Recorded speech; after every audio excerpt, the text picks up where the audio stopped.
Dear students अस्सलाम वालेकुम। बिस्मिल्लाहिर्रहमानिर्रहीम। ऑनलाइन क्लासेस के सिलसिले में आज हमारा लेक्चर नंबर 13 है।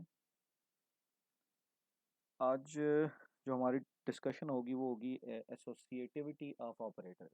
ठीक है, इससे पहले जो हमने एसोसिएटिविटी ऑफ ऑपरेटर्स इससे पहले जो हमने लास्ट टाइम जो टॉपिक पढ़ा था वो था ऑपरेटर प्रेसिडेंस। और ऑपरेटर प्रेसिडेंस में हमने जो एग्जांपल डिस्कस की थी वो ये थी कि किस ऑपरेटर की दूसरे से प्रेसिडेंस ज़्यादा है, मतलब किसको फोकियत ज़्यादा है, किसको प्रायोरिटी ज़्यादा देनी है। ठीक है, मिसाल जिसकी यहाँ पे मल्टीप्लाई है, डिवाइड है, प्लस है, माइनस है, तो इसमें कौन सा मतलब कि जो ऑपरेटर है उसको दूसरे से ज़्यादा प्रायोरिटी है तो पहले उसको सॉल्व करना है। ठीक है, तो ये जो एसोसिएटिविटी है वो इसी से जुड़ा हुआ है, ये कोई नई चीज़ नहीं है। अब जब प्रेसिडेंस की बात करते हैं, एसोसिएटिविटी भी प्रेसिडेंसी है, ये उसी से रिलेटेड टॉपिक है। एसोसिएटिविटी ऑफ ऑपरेटर्स का मतलब ये है कि जब इसमें एसोसिएटिविटी उसी के समझ ले कि रूल नंबर 2 है, जो इससे हमने पहले पढ़ा था ऑपरेटर प्रेसिडेंस, जिसमें हमने पढ़ा था कि मल्टीप्लाई और डिवाइड की प्रेसिडेंस बराबर है। इसी तरह जो मल्टीप्लाई डिवाइड के बाद प्लस माइनस हैं उनकी बराबर है।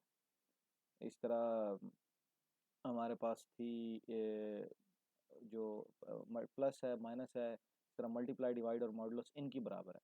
अब जो नेक्स्ट टॉपिक है जो आज का वो ये है कि जिनकी प्रेसिडेंस बराबर है, मसलन प्लस है, माइनस है, इसकी बराबर है, लेकिन जो मल्टीप्लाई डिवाइड हैं या मॉडुलस हैं इनकी, इन तीनों की प्लस माइनस से ज़्यादा है। तो जब भी किसी इक्वेशन के अंदर ये किसी भी नंबर दी हो, जैसे यहाँ एग्जांपल दी हुई है, तो इसमें अगर यहाँ पे प्लस पहले भी हो तो पहले मल्टीप्लिकेशन होती है। अगर डिवीजन पहले दी हुई है और प्लस बाद में दिया हुआ है तो पहले डिवीजन होगी। अगर डिवीजन बाद में भी दी हुई है, प्लस पहले दिया हुआ है, तो डिवीजन की चूंकि प्रेसिडेंस ज़्यादा है, डिवीजन पहले सॉल्व होगा। जैसे यहाँ पे एग्जाम्पल में यहाँ पे प्लस है, लेकिन हमने प्लस को पहले सॉल्व नहीं किया, पहले मल्टीप्लाई किया फिर प्लस किया। तो इससे हम कह रहे थे ऑपरेटर प्रेसिडेंस कि किसको सॉल्व पहले करना है, किस ऑपरेटर की प्रेसिडेंस ज़्यादा है। आज जो एसोसिएटिविटी है उस पर बात करेंगे। तो एसोसिएटिविटी का मतलब ये है कि जिन ऑपरेटर की प्रेसिडेंस बराबर है उनको किस तरह सॉल्व करना है। पहले तो ऑपरेटर्स के दरमियान था, प्लस के और मल्टीप्लाई के दरमियान, या प्लस के और डिवाइड के दरमियान, या प्लस के और मॉडुलस के दरमियान। तो उसमें तो ज़ाहिर बात है कि अगर प्लस आएगा और साथ में मल्टीप्लाई आएगा तो पहले मल्टीप्लिकेशन होगी, या अगर माइनस आएगा और डिवीजन आएगी तो पहले डिवीजन होगी फिर माइनस होगा। लेकिन एसोसिएटिविटी तब आती है जब आपके पास जैसे मल्टीप्लाई है, मल्टीप्लाई, उसके बाद डिवाइड, उसके बाद यहाँ पे मॉडुलस। अब ये तीन है, अगर ये तीन किसी इक्वेशन या स्टेटमेंट में आ जाएं तो इनको कैसे सॉल्व करना है, क्योंकि इनकी प्रेसिडेंस बराबर है, यानी ये सब एक जितनी वैल्यू रखते हैं, एक जितनी प्रायोरिटी रखते हैं, ये एक जैसे हैं। एक जैसे से मुराद ये इनको, ये इनकी फौकियत बराबर है, इनमें से कोई एक दूसरे से ऊपर नीचे नहीं। तो अब अगर एसोसिएटिविटी ऑपरेटर कहते हैं कि जब आप सॉल्व करना शुरू करते हैं तो लेफ्ट से सॉल्व करते हैं, लेफ्ट टू राइट। तो लेफ्ट से राइट पे आएंगे, जो ऑपरेटर में से पहले आया वो पहले सॉल्व होगा। सिंपल, इसे कहेंगे। ये एक हम एग्जांपल से क्लियर करते हैं। एग्जांपल है इसकी यहाँ पे, वो दी हुई है जी 10 multiply 24 divided by 5 minus 2 plus 13। ठीक, अब इस इक्वेशन में देखें तो यहाँ पे एसोसिएटिविटी किस तरह अप्लाई होगी कि हम लेफ्ट से राइट पे सॉल्व करेंगे, इस डायरेक्शन में, इस डायरेक्शन में सॉल्व करेंगे लेफ्ट टू राइट। और उसमें हम देखेंगे कि जो पहले आ रहा है ऑपरेटर जिस वो पहले सॉल्व हो जाएगा। अब यहाँ पे 10 मल्टीप्लाई 24 डिवाइडेड बाय 5, मल्टीप्लाई पहले है, डिवाइड बाद में, लेकिन दोनों की प्रेसिडेंस बराबर है, तो जो पहले है वो पहले सॉल्व हो जाएगा। इसलिए आप क्या करेंगे, इस स्टेप पे 10 मल्टीप्लाई 24 करेंगे तो आपके पास रिजल्ट आ जाएगा 240। ये फर्स्ट है।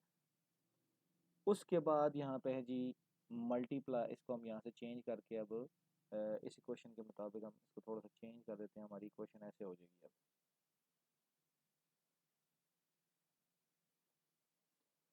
अब आप देखें तो इसमें मल्टीप्लाई माइनस प्लस है, तो लाजमी बात है मल्टीप्लाई की प्रेसिडेंस इनसे ज़्यादा है। अगर ये मल्टीप्लाई बाद डिवाइड, अगर ये डिवाइड की इन दोनों से ज़्यादा है माइनस से और प्लस से, तो अगर डिवाइड बाद में भी आया हुआ होता यहाँ, तो फिर भी डिवाइड ही पहले होता। तो लेकिन ये अभी शुरू में है तो हम इसको पहले सॉल्व कर लेते हैं। लेकिन मिसाल के तौर पर अगर ये क्वेश्चन इस तरह होती, 240 माइनस 5 डिवाइडेड बाय 13 या डिवाइडेड बाय 3 इस तरह होता, तो पहले हम डिवीजन करते फिर माइनस करते। ठीक है, तो अभी इसको सॉल्व करते हैं। 240 डिवाइडेड बाय 5 हमारे पास हो जाएगा जी ये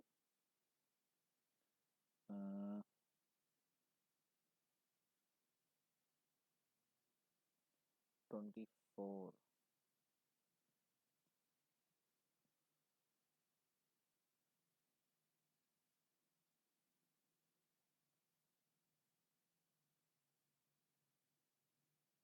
फोर्टी एट आ जाएगा।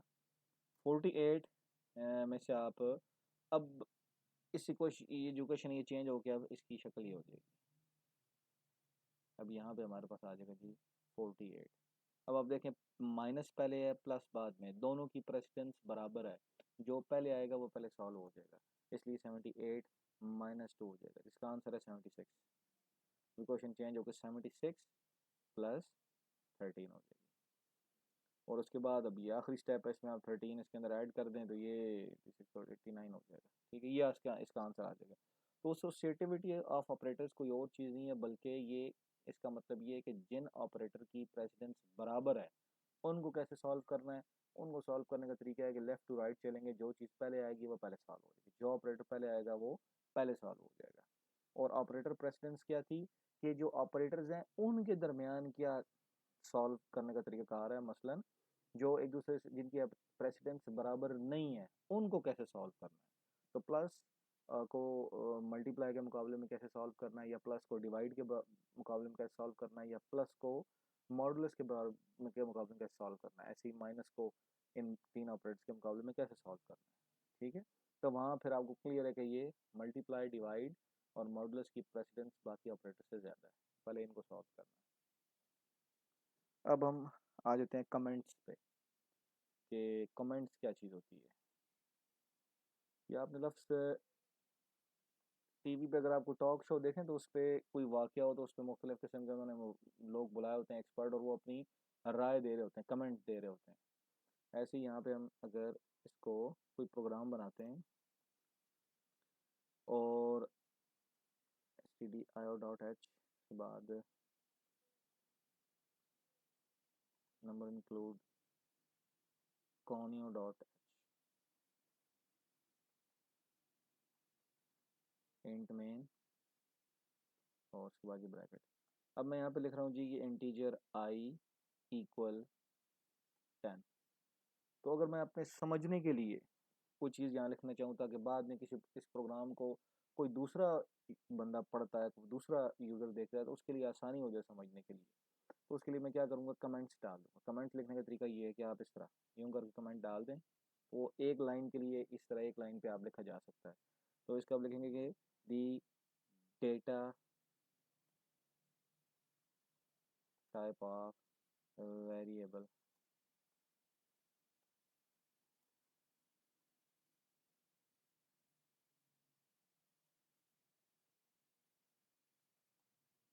I is integer. ठीक है, तो इसमें जो कमेंट है वो एक लाइन पे अगर कमेंट देना है तो इस तरह, और अगर पूरा पैराग्राफ लिखना है, एक पूरा पैराग्राफ लिखना है, तो आप क्या करें कि स्टैरिक इसके साथ आप यूँ स्टैरिक लगा दें, और दूसरा जो है वो उसके लिए पहले स्टैरिक बाद में लगाए, आप स्टैरिक पहले लगाएं, अब पहले स्टैरिक लगाएं और इस तरह। अब इसके दरमियान आप पूरा पैराग्राफ भी टाइप कर सकते हैं, वो एक से ज़्यादा लाइन का होगा। लेकिन अगर सिंगल लाइन को कमेंट करना है तो फिर इसके साथ ये इस तरह डबल स्लैश लगा दें। ठीक है, स्लैश लगाते वक्त ये ख्याल रखना है कि स्लैश इस तरह हो, इसकी ऑपोजिट वाली स्लैश ना हो।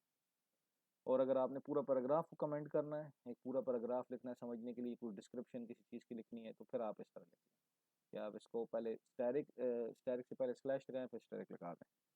तो ये हमारे पास कमेंट है। कमेंट किस लिए होते हैं? ये यूज़र या प्रोग्रामर जो है वो इसलिए लिखता है कि बाद में अगर प्रोग्राम ओपन कर ले और वो प्रोग्राम को बहुत लंबा चौड़ा प्रोग्राम है, कोई गेम बनाई है, कोई सॉफ्टवेयर बनाया है और उसको नहीं समझ आ रहा, तो कमेंट से उसे उसकी लॉजिक समझ आ जाएगी कि उसने किस तरह बनाया है ये, और बाद में अगर कोई चेंजेस करनी पड़ती हैं तो बड़ी आसानी से चेंजेस हो जाएंगी। अब इसमें आते हैं जी हम टाइप कास्टिंग। हमारा जो टॉपिक है वो है अब टाइप कास्टिंग। टाइप कास्टिंग क्या चीज़ होती है? इसमें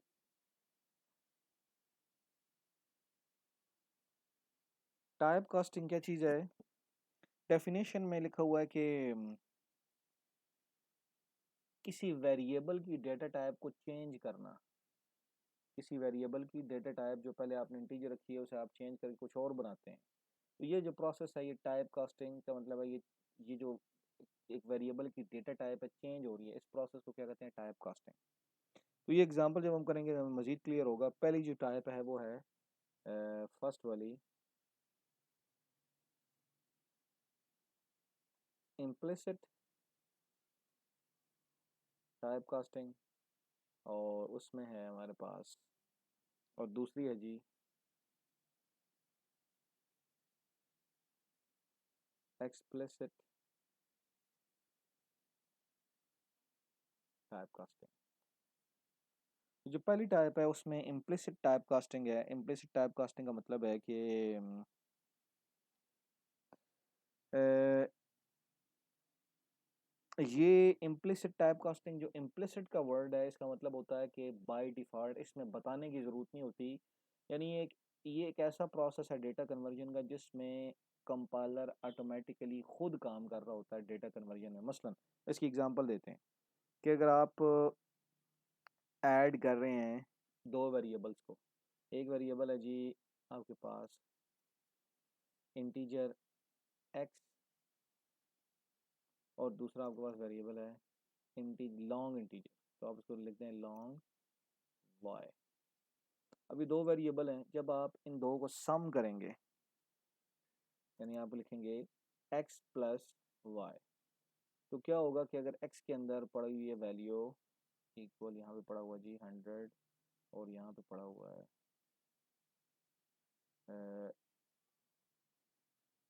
एक बहुत बड़ी वैल्यू पड़ी हुई है इस तरह, तो जब इन दोनों को ऐड किया जाएगा तो ये एडिशन इस तरह होगी कि पहले ये जो बड़ी डेटा है पर ये तो एज इट इज़ आ जाएगी। जो 100 है उसको भी ऐड करना है, तो 100 किस तरह ऐड होगा? 100 इस तरह ऐड होगा कि इसके जो लास्ट 3 डिजिट्स हैं वो तो 100 है, शुरू में पहले ज़ीरो लगा दें ताकि नंबर ऑफ़ डिजिट्स जो हैं वो बराबर हो जाएं। अब देखें तो उसके नंबर ऑफ़ डिजिट्स बराबर हो गए, अब इनको ऐड किया जा सकता है। यानी जो बड़ी डेटा टाइप है छोटी डेटा टाइप को, यानी छोटी डेटा टाइप वाले वेरिएबल को उसके मुताबिक कन्वर्ट किया है बड़ी डेटा टाइप वाले वेरिएबल के मुताबिक, और फिर एडिशन हो गई। जैसे 100 है तो 100 के डिजिट तो 3 है, और जो वाई है इसके डिजिट बहुत ज़्यादा हैं, यहाँ पे 2 4 6 8 9 9 डिजिट्स हैं, तो एक बहुत बड़ा नंबर है। जब इनको ऐड करेंगे तो जो 100 है उसको पहले 9 डिजिट्स में कन्वर्ट कर दें ताकि ये लॉन्ग के मुताबिक हो जाए। अब इसकी एडिशन बहुत ईजी हो जाएगी, और इसको हम कहेंगे इम्प्लिसिट टाइप कास्टिंग। ये जो 100 के से पहले जीरो लगाते हैं इससे कोई फ़र्क तो पड़ता नहीं है, ठीक है, बाद में लगाने से फ़र्क पड़ता है, पहले लगाने से कोई फ़र्क नहीं पड़ता। तो ये जो पहले लगाए हैं ये ऑटोमेटिकली खुद से ये प्रोसेस होता है, ये कंपाइलर खुद कर देता है, इसे कहते हैं इम्प्लिसिट टाइप कास्टिंग। चूँकि ऑटोमेटिकली हो रहा होता है इसलिए बताने की इसमें ज़रूरत नहीं होती, इसलिए इसे कहते हैं इम्प्लिसिट टाइप कास्टिंग। और दूसरा है एक्सप्लिसिट टाइप कास्टिंग। इसके लिए एक्सप्लिसिट टाइप कास्टिंग की हम इंशाल्लाह नेक्स्ट लेक्चर में हम इसको पढ़ेंगे कि एक्सप्लिसिट टाइप कास्टिंग क्या होती है। मोस्ट प्रॉब्ली वो हमारा कल का लेक्चर हमारा इस चैप्टर नंबर 9 का लास्ट लेक्चर होगा। उसके बाद फिर हम आएंगे चैप्टर नंबर 8 पे। तो इंशाल्लाह नेक्स्ट लेक्चर मुलाकात होगी। ठीक है, अस्सलाम वालेकुम।